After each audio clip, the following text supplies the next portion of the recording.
The chair at the head of the table, my chair, was gone. In its place sat a bowl of lemons, bright and cold under the light. Claire stood at the doorway, one hand on the frame, her smile fixed like glass. "We've decided you'll eat in the living room tonight," she said, as though offering me a kindness. Daniel's fork paused mid-air. I touched the empty space where the chair had been, and felt something in me quietly vanish. Before we continue, I'd love to know, where are you watching from today? Comment below, and don't forget to press the subscribe button. The house once smelled of rosemary and roasting meat every Sunday. By 3 o'clock, the air would be heavy with warmth, oven heat mingling with the faint perfume of polish from the oak floors I scrubbed myself. I'd open the kitchen door to let the sound of church bells drift in, their echo carrying over the garden hedge. My son Daniel would come clattering down the stairs in his socks, hair still damp from his hurried shower, asking if he could just taste the roast before anyone else arrived. "No, you'll ruin your dinner," I'd say, though I'd always slice him the thinnest end piece, pretending it had fallen off on its own. He'd grin, mouth full, and kiss the top of my head in thanks. Back then, the table was always set the same way: white linen cloth, the silver gravy boat in the center, and 6 matching chairs pulled neatly into place. I'd inherited that gravy boat from my mother. It wasn't grand, but it caught the light in a way that made the room feel festive. Daniel would sometimes run his finger along its cool curve, pretending to polish it while sneaking another bite of bread. The first time I met Claire, before she was my daughter-in-law, was on a windy afternoon in March. Daniel had been seeing her for just a few months and brought her to Sunday dinner. She stepped into the hallway with a smile so bright it made the dim day seem lighter. Her coat smelled faintly of lavender. Her hair curled into soft waves that bounced as she laughed at something Daniel whispered. She brought a pie she said she'd baked herself. "Apple and cinnamon," she told me, handing it over like an offering. I remember thinking how thoughtful it was, and how Daniel looked at her as though she'd hung the moon. That first evening she offered to set the table, asking where I kept the silverware, complimenting the linen cloth.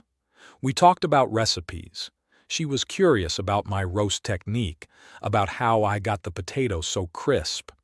I told her about the rosemary, the trick of starting them in goose fat, and she nodded as if storing it away. For the next year or so, she fit into our rhythm with ease. Some Sundays she'd arrive early to help in the kitchen, rolling her sleeves to her elbows and laughing when she dropped a spoon into the sink. Once, she even polished the gravy boat without me asking, holding it up to the light and admiring her own reflection in its curved side. I thought, foolishly perhaps, that we were building something together. Not just meals, but a family pattern that would carry forward when I was gone. We had picnics in the garden in summer, the air buzzing with bees and the scent of honeysuckle drifting from the fence.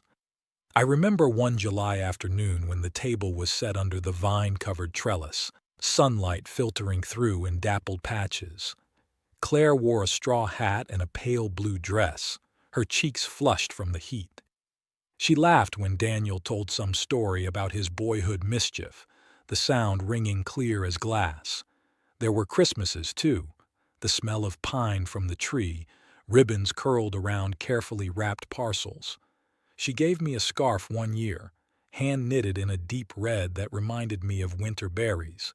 I wore it all through January, telling anyone who asked that it was a gift from my future daughter-in-law. If there were cracks in those early days, I didn't see them, or perhaps I chose not to.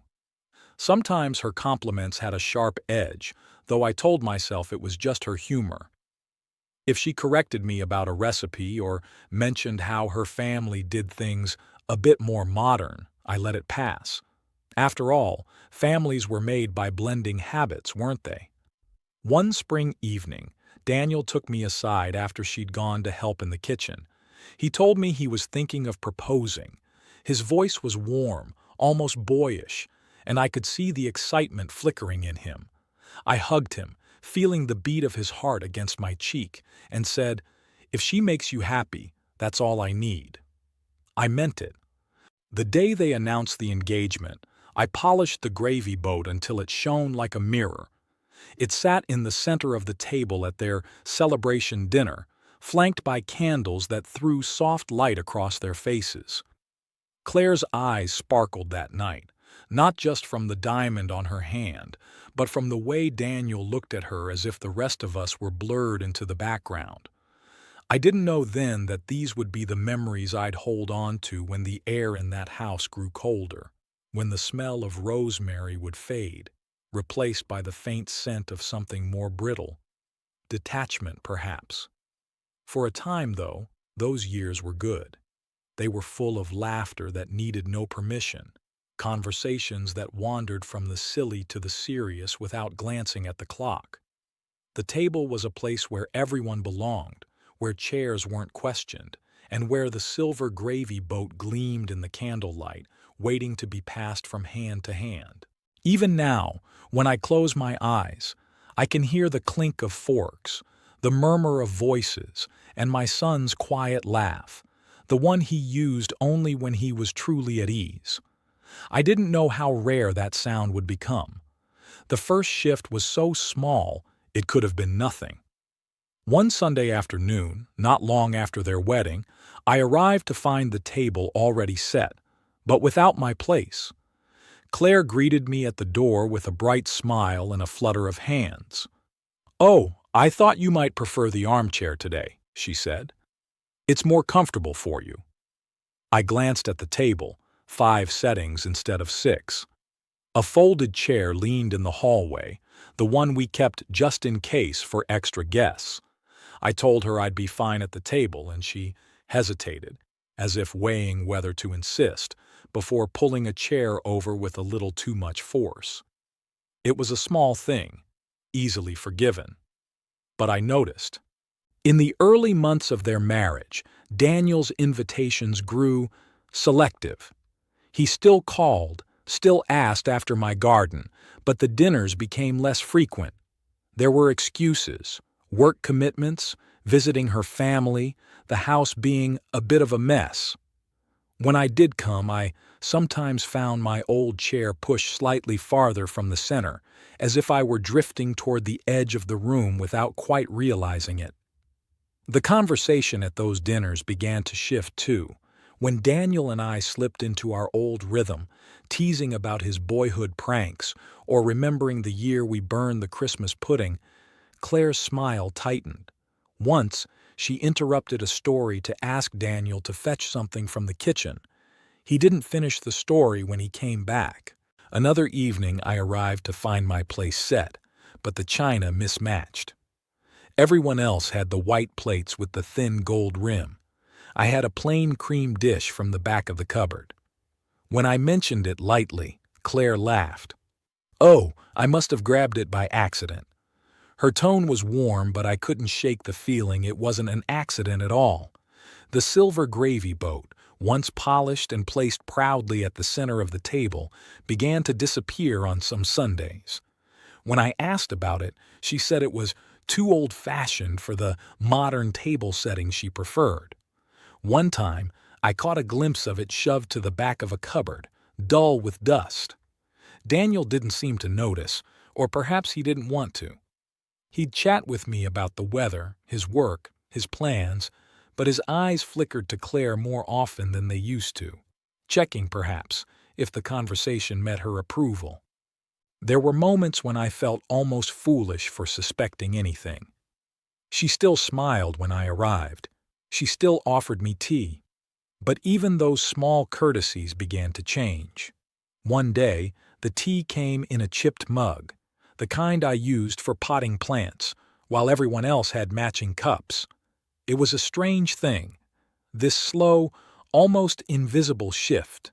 There were no raised voices, no open arguments, just a series of small adjustments, each one pushing me a fraction further from the center of my own family's table.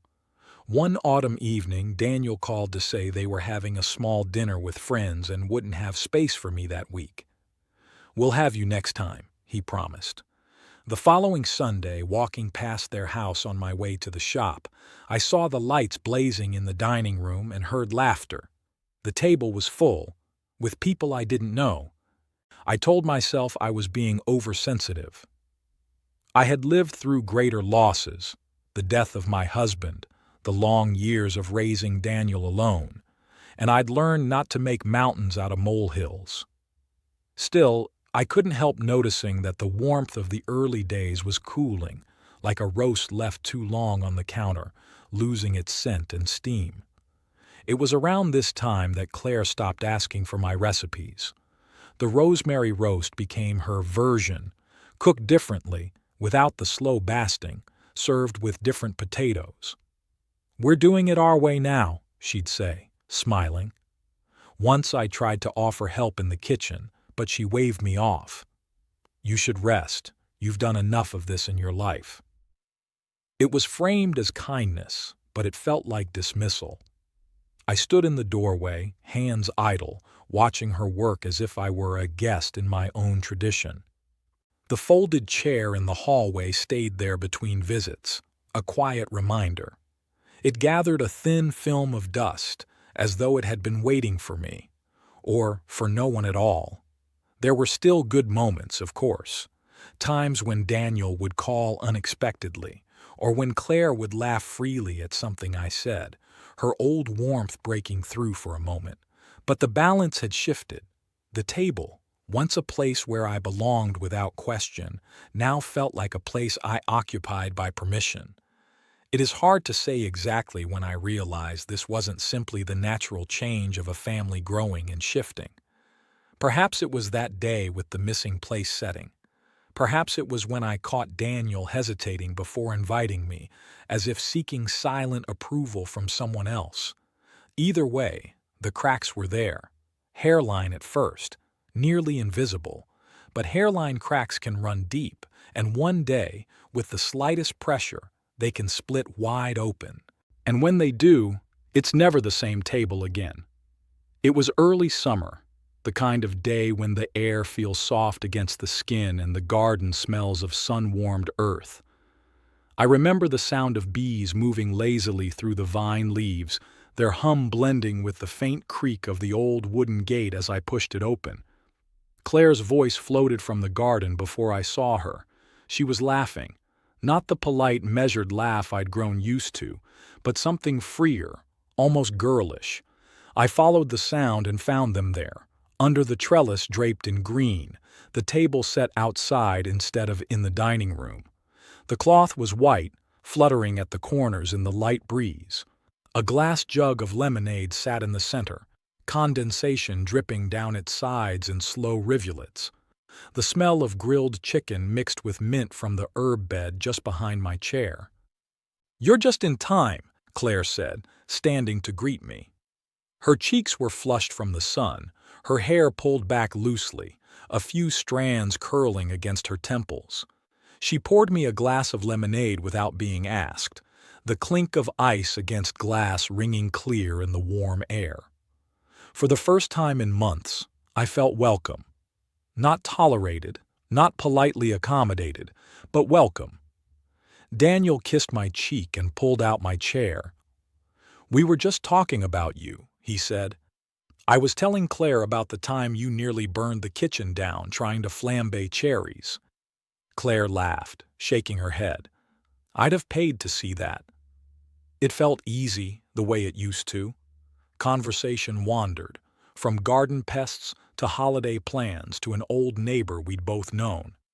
Claire even asked about the rosemary roast, saying she might try it again, your way, next Sunday. Her voice didn't carry the quiet steel it sometimes did. It sounded like a real question. As the afternoon went on, the lights shifted, dappling the table through the vines. Daniel leaned back in his chair, the brim of Claire's straw hat casting a shadow across his face. She rested her hand lightly on his arm when she laughed, and for a moment I thought, maybe I'd imagined the distance. Maybe the missing chair, the chipped mugs, the dusty gravy boat were just missteps, not a pattern. When dessert came, a bowl of strawberries, their sweetness heightened by the sun, Claire passed me the sugar with a smile. "You always like a little extra, don't you?" she said. She remembered. It struck me in a way I couldn't quite name. Daniel asked me for advice about his work, about a decision he needed to make. He spoke openly, the way he used to when it was just the two of us. I began to answer, offering the measured thoughts I'd learned from years of experience, but halfway through, I saw Claire watching me. Not smiling now, her lips pressed just enough to whiten at the corners. It was a fleeting look, gone almost before I caught it. She glanced at her plate, reached for the lemonade, and the moment passed, but the air shifted, almost imperceptibly. Still, that day felt like a reprieve, like standing in the doorway of a familiar house after thinking it was locked. I let myself believe for those few hours that the warmth was still there, that perhaps we could turn back toward it. After lunch, we lingered at the table, talking until the shadows grew longer and the air cooled. Claire brought out a small pot of coffee, the scent mingling with the fading smell of grilled chicken. She poured it into proper cups, not chipped, not mismatched, and set a small dish of sugar in front of me without needing to be asked. As I walked home that evening, the sun sinking low behind me, I carried that ease with me like a fragile thing cupped in my hands. I told myself to hold on to it, to let it be the truth I remembered, rather than the awkward silences or the quiet reassignments of my place at the table. I didn't know then it would be the last time I felt that way in their home. That the next invitations would come less often, and when they did, they would carry a different weight.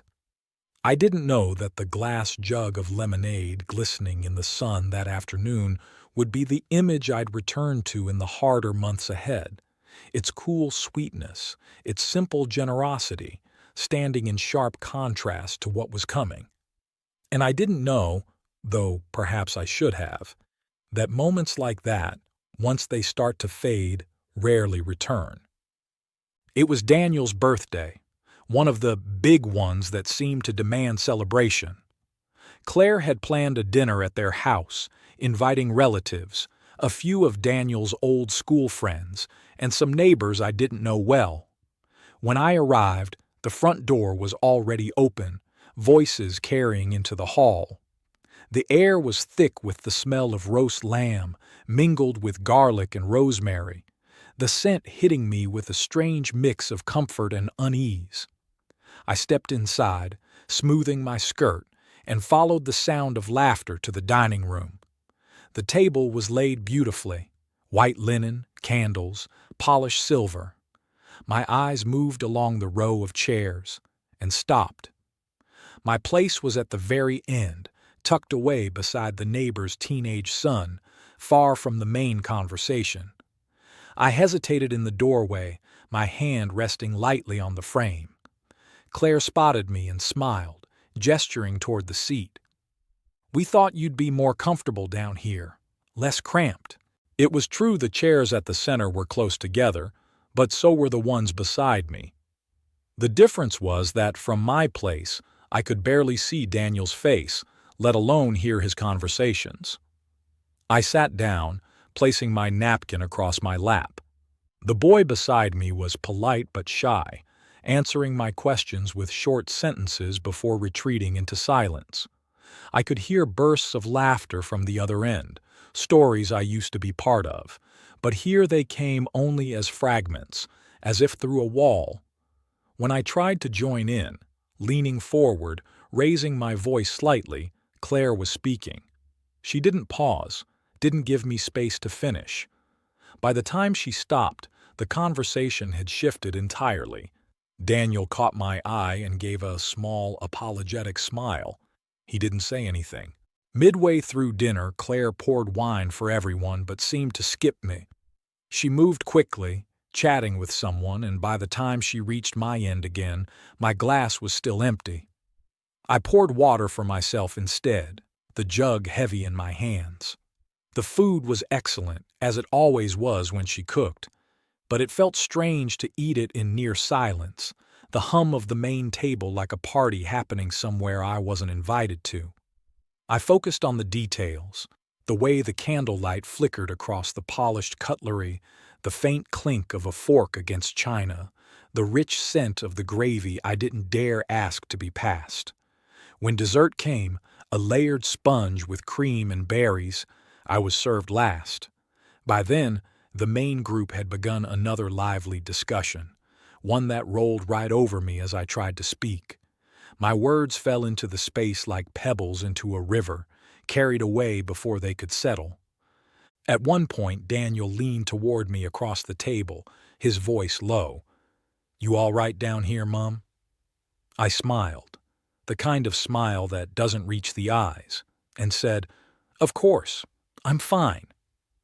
He squeezed my hand under the table, the briefest touch, before turning back toward Claire's end. It wasn't the kind of slight anyone would point to as unforgivable. Not on its own, but it was public, and it was deliberate enough that I felt it land like a weight in my chest. After the cake was cut, people began to drift into the living room. I stayed behind for a moment, gathering plates, though Claire insisted she'd handle it. As I set my fork down, I noticed the silver gravy boat on the sideboard, not on the table. It was polished, gleaming but set apart from the rest, as if it no longer had a place either.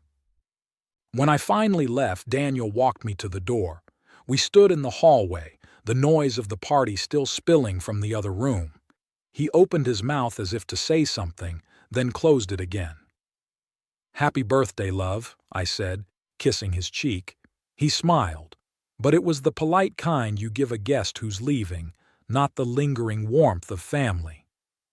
As I stepped out into the cool night, the air felt oddly still. The laughter behind me was muffled by the closing door, and for the first time, I wondered how many more times I'd be invited inside. If your own child tried to take your place at the table away from you, what would you do? It began so quietly, I almost missed it. 1 month passed without an invitation, then another. I told myself it was nothing. People get busy, seasons change. But then, in late autumn, I learned from a neighbor that Daniel and Claire had hosted a dinner the night before. "Looked lovely," she said, describing the string lights in their garden, the music, the way everyone lingered into the small hours. I smiled and nodded as though I'd known all along. Inside, I felt something shift. The following Sunday, I decided to drop by unannounced. It wasn't far, just a short walk down the lane, and I carried a jar of my homemade marmalade as an excuse. The windows were lit, the curtains open. Through the glass, I could see the table set for 6, laughter curling into the air like smoke. Claire opened the door, surprise flickering across her face before she smoothed it away. "Oh, we weren't expecting you," she said, her voice warm enough to be polite but cool enough to make her point. "I was just passing," I replied, holding up the marmalade. "Thought you might like this." She took it with a smile but didn't invite me in. I stood there for a moment, the faint sound of conversation drifting from the dining room. Then she said, "We'll have to arrange something soon," and closed the door gently, almost kindly. The next time I was invited, weeks later, I noticed the table had been rearranged. It was longer now, pushed closer to the window, and my old seat was gone entirely. The folded chair still leaned in the hallway, but this time it was covered in a fine layer of dust, as though it hadn't been touched in months. Claire offered me tea before dinner. She poured it into a chipped mug, the one I recognized from the back of my own cupboard, given to Daniel years ago for his first flat. Everyone else drank from matching china cups. It was such a small thing, but I noticed. During that meal, the silver gravy boat was nowhere to be seen. When I asked, Claire said, "Oh, it didn't go with the table setting tonight," as though the idea of tradition itself had become unfashionable. She served the gravy in a plain glass jug, the kind you might use for milk. Daniel didn't seem to register the change. He was cheerful that night, telling me about a project at work, asking if I needed help fixing the gutter on my shed. I answered with a smile, but I felt the space between us stretching, a space I wasn't sure how to close. Over the winter, the pattern continued. Invitations arrived less and less often. I'd hear of their dinners from others. A cousin who stopped by my house after visiting them, a shopkeeper who'd seen them hosting friends. When I did go, I felt like a guest at a formal gathering rather than family. Conversation was careful, polite, and brief. I noticed that my stories about the past, about Daniel's childhood, about family holidays, were met with quick nods before someone changed the subject. Once, after dinner, I offered to help clear the table. Claire smiled and said, "No, you just relax." But she didn't meet my eyes. It was around then that I began to stop bringing my own warmth with me. I didn't arrive early to help in the kitchen, didn't bring flowers from my garden or pies I'd baked that morning. I came on time, I left on time, and in between I spoke only when spoken to. At home, I kept the silver gravy boat on my sideboard. I polished it myself, running the cloth over its curves until I could see my reflection. It reminded me of another time, of candlelight on linen, of Daniel laughing across the table, of a place where my chair was always waiting. The gradual exclusion was worse, in some ways, than a single moment of outright rejection. It was slow enough to make me question myself. Had I done something to offend her? Had I said something wrong? Or was this simply the way life went? Children growing into their own lives, their own patterns, leaving the old ones behind. I told myself it was natural, but deep down I knew nature had little to do with it. By spring, even Daniel's visits had changed. He came alone more often, never staying long, and when I asked about Claire, he would give a small shrug. "She's busy," he'd say, or "she had errands." The words were casual, but they carried a weight I didn't press him to explain. One Thursday afternoon, he stopped by with a bag of apples from their garden. We sat in my kitchen drinking tea, the scent of cinnamon from a cake cooling on the counter. I asked if they had plans for Easter. He hesitated, stirring his tea though he hadn't added sugar. "We haven't decided yet," he said. It was the first time I realized he might not be the one making the decision. A week later, I was walking past their house when I heard Claire's voice through the open kitchen window. I wasn't eavesdropping. The words came clearly, carried on the breeze. "She's old-fashioned," she was saying, "and, in the way. We have our own ways now. We can't keep making room for her at every single thing." There was a pause, a murmur I couldn't make out. Daniel's voice, low and indistinct. Claire again. "She had her time. This is ours." The words hit harder than I expected. I'd told myself for months that the distance I felt was imagined, or at least unintentional. Hearing it spoken aloud stripped away that comfort. I stood on the pavement a moment longer, then kept walking, my steps slow, careful, as though the ground had shifted under me. When I next saw her, a few days later, her manner was perfectly pleasant. She asked after my health, complimented the flowers in my garden, even suggested we must have you over soon. But I could hear her voice from that afternoon beneath every syllable. The following Sunday, Daniel arrived at my door with a small bag of groceries, eggs, bread, butter. "Thought you might need a few things," he said.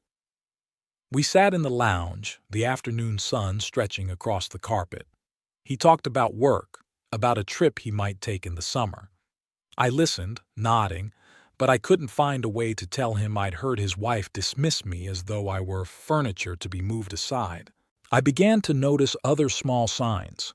A framed photo of me and Daniel from his university graduation, once hanging in their hallway, was gone. The folded chair in their corridor, The one that had been just in case now had a box set on it, as if it were no longer a chair at all, but storage. The next time I was invited for dinner, the atmosphere was strained from the moment I arrived. Claire greeted me with a polite kiss on the cheek, then turned away before I could ask how she'd been. During the meal, she spoke mostly to the guests on either side of her. Daniel tried once or twice to draw me into the conversation, but it felt like a formality, an obligation. When I stood to leave, Claire said, "Thanks for coming," as though I'd attended a meeting rather than a family gathering. Her smile didn't reach her eyes. At home, I found myself sitting at my kitchen table long after dark, staring at the polished curve of the silver gravy boat. It had been in my family for 3 generations. My mother had placed it at the center of her table every Sunday, just as I had. Now it sat in my house, gleaming but unused, a relic from a time when tradition meant continuity, not inconvenience. It was around then that the thought first came. Quiet, tentative, but certain enough to hold on to. I didn't have to confront her. I didn't have to plead for a place I'd already been told, in so many ways, no longer existed.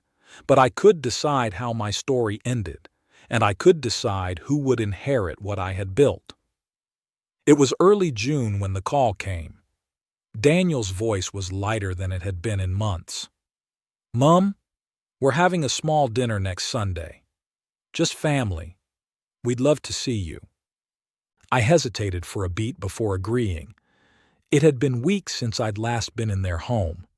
Maybe, I thought, the warm air of summer would soften things. When I arrived, the evening light was spilling across their garden, the roses in bloom. The front door stood open, the scent of roast chicken drifting into the hall. I stepped inside, the sound of clinking glasses and low voices leading me toward the dining room. The table was set, linen cloth, polished cutlery, candles unlit but ready. I counted quickly. 5 places. My eyes rested on the empty space where my chair had always been. Claire appeared from the kitchen, wiping her hands on a towel. Her smile was bright, her voice smooth. "Oh, we've decided you'll be more comfortable in the living room tonight. It's cozier.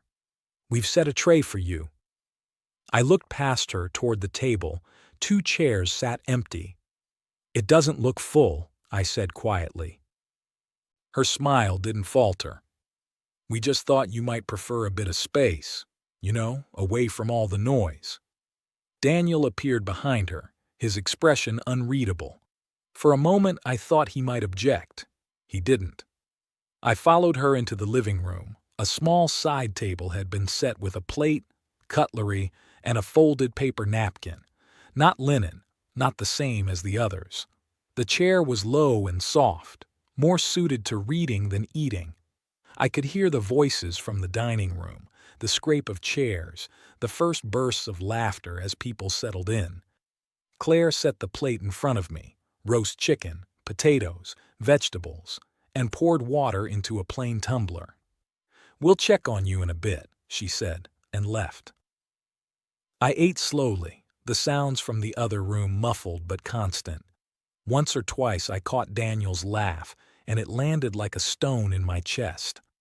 Between bites, I found myself staring at the doorway, listening for footsteps that didn't come. No one joined me. No one brought dessert. By the time I'd finished, the plates in the dining room were being cleared, the scrape of cutlery replaced by the rustle of wrapping paper, a gift for someone, laughter following. I set my fork down, the clink startling in the quiet. I sat there for a while, hands in my lap, the food cooling on my plate, the air heavy with the smell of a meal I had not truly shared. When Daniel finally came in, the others were still talking. He stood in the doorway, hands in his pockets. "Everything all right, Mum?" I looked at him for a long moment, searching for something in his face. Apology, discomfort, anything that suggested he saw what was happening. "Yes," I said, my voice even. "Everything's fine." He nodded but didn't sit. After a moment, he went back to the table. When I left that evening, Claire walked me to the door. "We'll have to do this again soon," she said. The words were polite, the tone perfunctory. Outside, the air was warm, the scent of roses stronger now. I walked home slowly, not because I was tired, but because each step felt like a line being drawn under a chapter. I had been told, in every way that mattered, that I no longer had a place at that table. And now, I believed it. If you were told you weren't welcome at the family table anymore, would you swallow your pride or walk away? When I got home that night, I didn't turn on the lights. I left my shoes by the door and walked into the lounge, letting the quiet settle around me. The sideboard stood in its usual place against the far wall, the silver gravy boat gleaming faintly in the dark. I sat down in my armchair, the one with the worn arms from years of use, and stared at it for a long time. I could still hear the muffled laughter from their dining room, not the sound itself, but the memory of it, as if it had soaked into me. I thought of the paper napkin on my lap, the plain tumbler of water, the tray set apart from the rest. I didn't cry. I didn't rage. I simply felt still. It was in that stillness that the idea came, not as a rush of anger, but as a quiet, steady truth.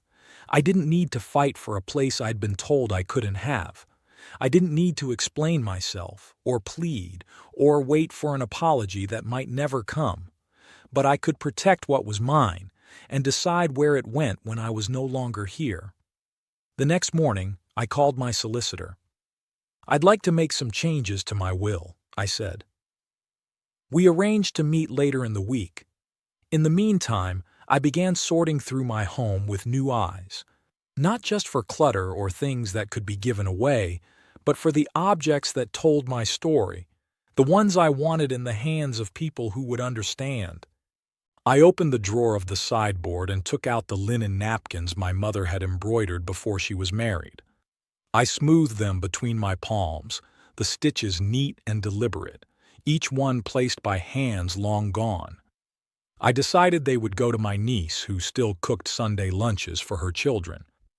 The gravy boat stayed on the sideboard. I polished it until it caught the light like water, the reflection clear enough to show the lines in my own face. It would go to Daniel, but not through Claire. The days that followed were quiet. I kept to my routine, tending to the garden, baking for neighbors, visiting the market on Thursdays. I didn't mention the dinner to anyone. To speak of it would be to give it weight, and I preferred to let it rest in silence. When Daniel called later that week, his voice was bright. "Just checking in," he said. I told him I was well, asked after his work. He didn't mention the dinner. Neither did I. The morning of my appointment, I dressed carefully, wearing the navy coat I saved for serious occasions. The solicitor's office smelled faintly of paper and lemon polish. He listened as I explained what I wanted. No anger in my voice, just clarity. Her name came out of the will entirely. Daniel remained, but the terms were specific, the inheritance passing directly to him alone. Other items, the books, the photographs, the small pieces of jewelry, were allocated to those I trusted. When I signed the new document, the pen felt steady in my hand. Afterward, I walked home slowly, stopping at the florist to buy a single stem of lilies. Their scent filled the air around me, clean and sweet. I placed them in a vase on the kitchen table beside the gravy boat and sat down with a cup of tea. There was no triumph in what I had done, only a quiet, settled feeling, as though I had closed a door that had been standing open too long. From that day, I began to reclaim small parts of myself. I started inviting friends over for dinner, not grand gatherings, just 2 or 3 at a time. I set the table with my best china, folded the linen napkins, lit the candles. I placed the gravy boat in the center, even if there was nothing in it, because it belonged there. And as I watched my friends pass plates and laugh over the table, I realized something important. I didn't need their table. I had my own. The first dinner I hosted after changing the will was on a Wednesday evening. Just 3 friends, women I'd known for decades, who had been with me through births, losses, and all the in-between years.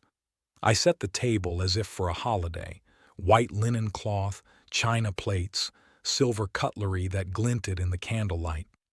And in the center, the silver gravy boat, polished so brightly it caught and bent the flicker of the flames. We ate roasted chicken with rosemary, my rosemary from the garden, and potatoes crisped in goose fat. The sound of forks on china and laughter in the low light made the room feel alive in a way it hadn't for a long time. It struck me, as I cleared plates between courses, how different this table felt from theirs. Here, the chairs were filled with people who wanted me in them. Every voice was welcome, every story allowed to run its full course. After dessert, an apple crumble with cream, we lingered over tea. My friend Margaret reached across the table and tapped the gravy boat. "I've always loved this piece," she said. "It belonged to my mother," I told her, "and one day it'll belong to Daniel." I didn't say anything more. I didn't need to. Over the weeks that followed, I made these dinners a habit. Sometimes just one guest, sometimes 4, always at my table. I hand-wrote small place cards in flowing ink, tucking them beside each plate. It was a ritual that gave shape to the evenings, a quiet declaration that everyone here had a place. When Daniel visited without Claire, which was happening more often, I'd cook for the 2 of us. I'd tell him stories about his father, about the early years when money was tight but laughter was plentiful. He listened more closely than he used to, as if realizing he'd forgotten pieces of his own history. One afternoon, I showed him an old photograph, him as a boy, standing on a chair to help me stir a pot on the stove. He laughed softly, touching the edge of the image. "I remember that jumper," he said. The moments with him were never long, but they were steady. And in them, I found something I hadn't expected, a kind of patience. I didn't need to push. Time would do its work. I began to tend the garden with renewed care. I planted mint and lavender by the path, knowing their scent would rise in the evenings when the sun warmed the soil. I mended the wooden gate, oiled the hinges, painted the trellis. Little by little, my home felt more like a place not just to live, but to thrive in again. I stopped wondering if Claire would invite me. The absence of her calls no longer felt like a wound, more like a gap I had chosen not to fill. On one visit, Daniel noticed the place cards on my table from a dinner the night before. "Do you do these often?" he asked. "I do," I said. "It's nice to have people who enjoy sitting together." He didn't comment, but his eyes rested on the gravy boat for a moment before moving on. As summer deepened, my circle of dinners grew. I invited neighbors, the vicar's wife, even a young couple who had just moved in down the street. Every time, the table was full. Every time, the conversations were warm and unhurried. In those evenings, I found a quiet form of strength, not the kind that announces itself, but the kind that holds steady, like a beam in the rafters, unseen, but keeping the whole roof from falling in. I knew I couldn't control what happened in Daniel's house, but I could make sure that, in mine, no one was ever told to eat in another room. And as each dinner passed, I felt the certainty of my earlier decision settle deeper into place. It was a bright morning when I returned to my solicitor's office, the same one where I'd first made my decision weeks earlier. The air outside was cool, the sky a pale, even blue that made the sunlight seem sharper. I carried my leather handbag, the one Daniel had given me years ago for my birthday, with the necessary documents inside. The waiting room smelled faintly of coffee and paper. When I was called in, the solicitor greeted me with the kind of formality I appreciated. No small talk, no unnecessary pleasantries. We sat at a polished oak desk, the blinds half drawn against the light. "Are you certain about these changes?" he asked, his tone measured. I was. I told him so. The final version lay in front of me, neatly typed, precise in its allocations. Daniel remained in the will, but the language was clear. The assets were his alone, not to be shared or distributed by anyone else. Claire's name was nowhere on the page. As I read through it one last time, my eyes lingered on the section about the house. It would go to Daniel outright, but with a letter I had already written, sealed in an envelope. It wasn't a letter of bitterness, only of truth. A record, in my own words, of how the last few years had been. If one day he chose to read it, he would know why. I signed my name in steady script, the pen moving without hesitation.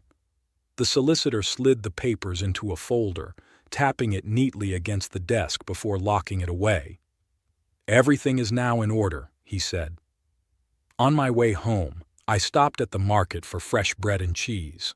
The stallholder handed me my change with a smile, and I walked the rest of the way with the scent of warm bread curling up from the paper bag.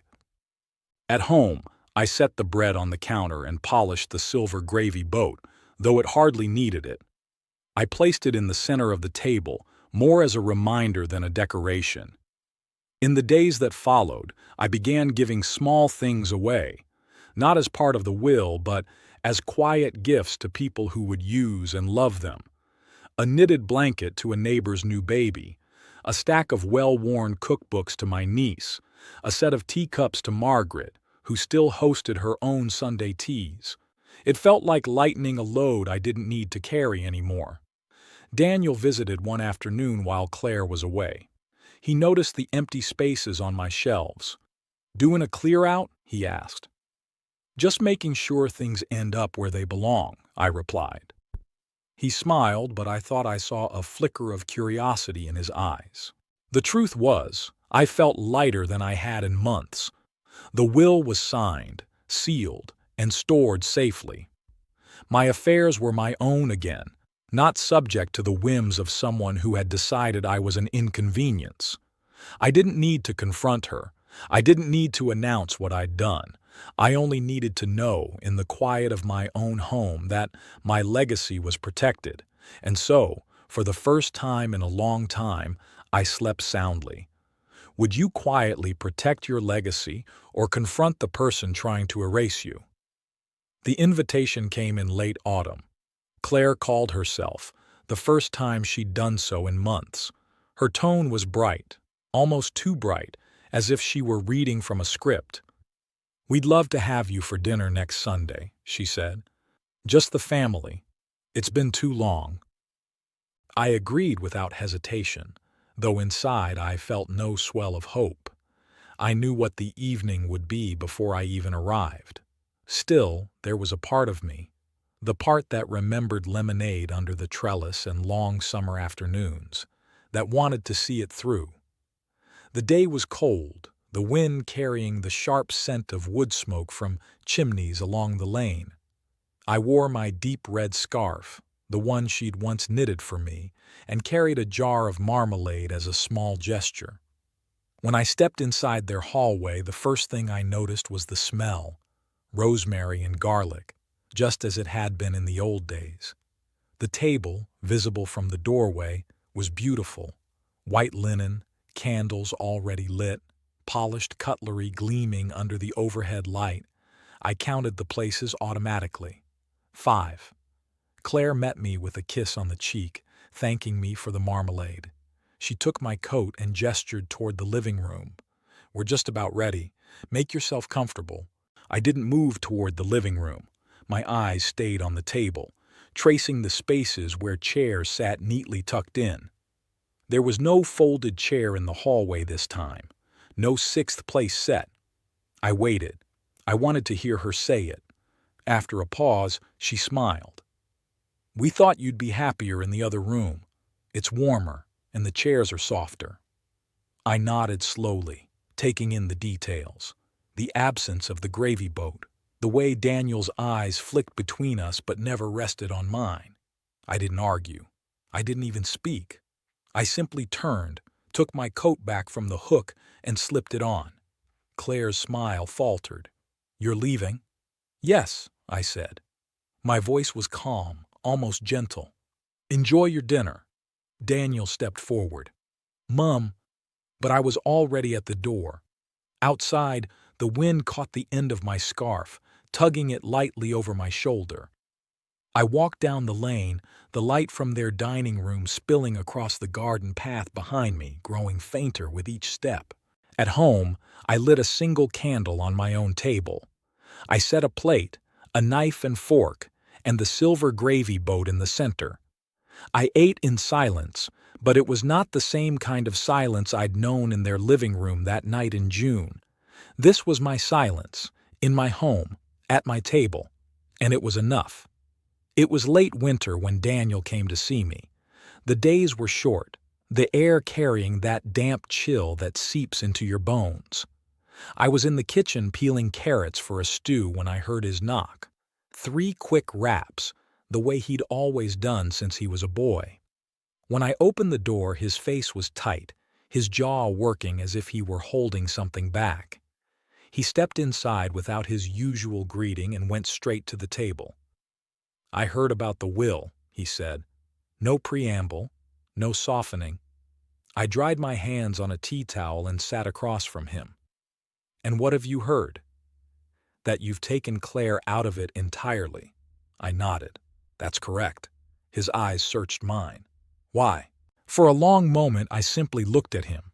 The lines in his face, the faint shadow of stubble, the way he still sat slightly hunched like the boy who'd outgrown his first suit. "Because she made it clear," I said, "in 100 small ways and a few very large ones, that I no longer have a place in your home. I can't change how she feels about me, but I can make sure what I've worked for goes where I choose." He didn't speak, so I went on.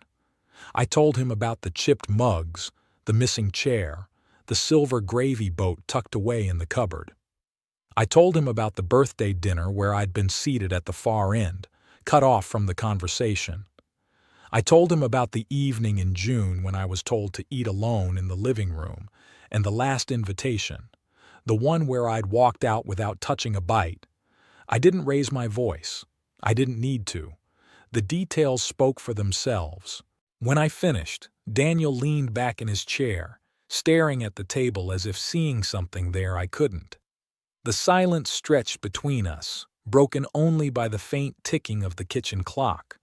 Finally he said, "I didn't know it was like that." I didn't tell him he had known, in some part of himself, and chosen to look away. That truth could wait for another time. "What you choose to do with that knowledge," I said instead, "is up to you." He was quiet for a while longer, then stood. His voice, when it came, was softer. "Thank you for telling me." At the door he hesitated, as if wanting to say more, then stepped out into the cold. I watched him walk down the path, his shoulders slightly hunched against the wind.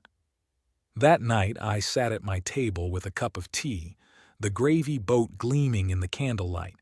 The air felt heavy, but also lighter, as if a truth that had been pressing against my ribs had finally found its way out.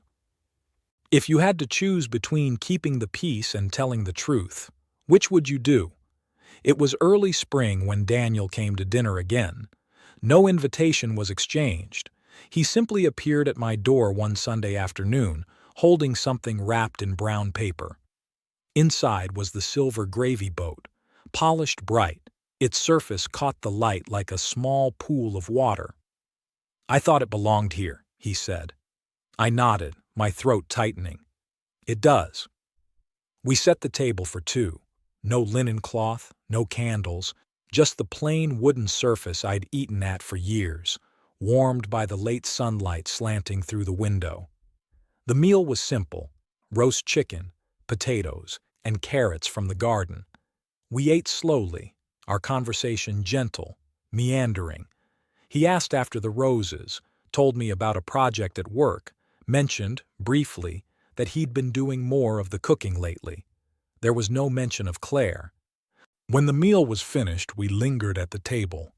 The gravy boat sat between us, empty now but glinting in the fading light.